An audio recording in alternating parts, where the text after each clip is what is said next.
ભુજ શહેરના ધમધમતા station road પર આવેલ જયરત્ન બિલ્ડિંગમાંથી પોલીસે કૂટણખાનું ઝડપી પાડ્યું હતું, જેમાં એક બાંગ્લાદેશી સગીરા તેમજ 4 આરોપી ઝડપાયા હતા।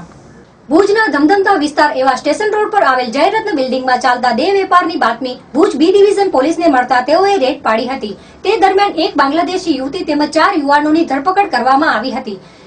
આ વેળાએ કૂટણખાનું ચલાવતા દંપતી નાસી છૂટવામાં સફળ રહ્યા હતા। પોલીસના જણાવ્યા અનુસાર આ બાંગ્લાદેશી સગીરા મજૂરી અર્થે સીમા ઓળંગીને આવી હતી। તે દરમિયાન અમુક વ્યક્તિઓ દ્વારા તેને દેહ વેપારના ધંધામાં ફસાવી દેવામાં આવી હતી। આ દેહ વેપારના તેના ગ્રાહકો બનીને આવેલા રમેશ ઠક્કર, હરેશ વણકર, જયેશ વણકર, રાજેન્દ્ર ચાવડા વિરુદ્ધ ફરિયાદ નોંધાઈ આગળની કાર્યવાહી હાથ ધરવામાં આવી હતી।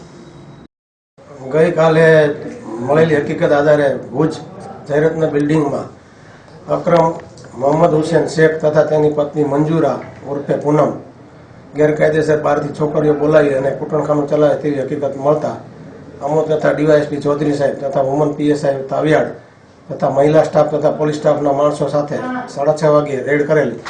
રેડ દરમિયાન જણાવેલ જગ્યાએ જયરત્ન બિલ્ડિંગના 3જા માળ ઉપર આવેલ મકાનમાંથી એક મહિલા તથા 4 પુરુષો મળી આવેલા। તપાસ ચાલુ છે। તપાસના અંતે બધું કહી શકાય કઈ રીતે યુવતી પોતે જ એની જાતે જ અહીંયા આવી છે। મૂળ વતની બાંગ્લાદેશની હોવાનું જણાવેલ છે। કૂટણખાનું કેટલા સમય ચાલે જાણવા નથી મળેલ, પણ કાલે આ મળેલી હકીકત આધારે રેડ કરવામાં આવેલી છે। એની તપાસ તો હજુ પાછળથી થશે। અત્યારે આ જે ગુનો દાખલ કરેલ છે ઇમોરલ ટ્રાફિક 3, 4, 5, 6, 7 મુજબ એની તપાસ ચાલુ છે।